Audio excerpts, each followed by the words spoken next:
એ સીતારામ વેવાય, એ આવો વેવાય આવો.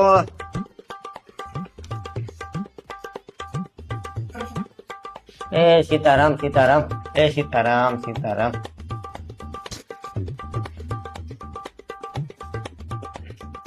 ઓ બેટા, મહેમાન આવ્યા છે પણ એક તો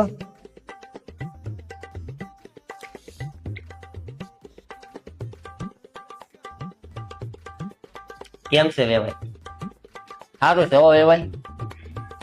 તમારે સિલાઈ કામ તો હાલ્યા કરતું છે ને? હા, સીવવાનું તો આવ્યા કરે છે. હમણાં જો ને બાજુના ગામમાં એક ઓર્ડર હતો એ પૂરો કર્યો, અને જે અમારા ગામમાં એક ઓર્ડર છે આનું સીવવાનો, ત્યાં કાલથી લાવવું છે. અને ઘરે જોવાના આવ્યા જ કરે છે. ભાઈ નૈરાજ નથી રહેતા સીવવામાંથી. તો હવે સારું સારું. તો આપણે વેવાય વ્યવહારનું કઈ રીતનું ગોઠવવું છે? અને તમે કયો એ રીતે આપણે વ્યવહારનું ગોઠવીએ.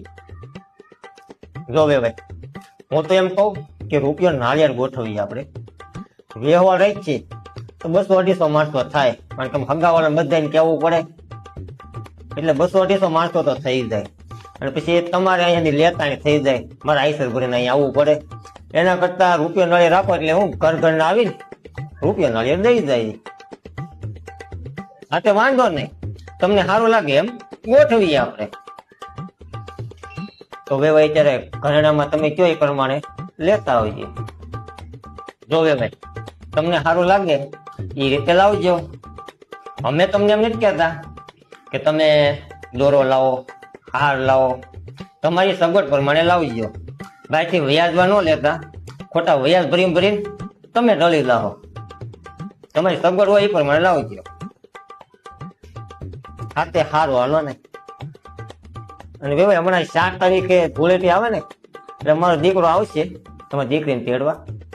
એ છોકરા બધા જાય છે ફરવા, તો એને આવવા દેજો.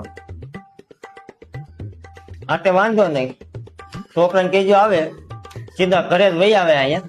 અમે છોકરી જાતે આવે ને ખોટા ગામ વાતો કરે, એટલે ઘરે આવીને ભલે તેડી જાય, અને પાછા કહેજો હાંજે મેકી જાય.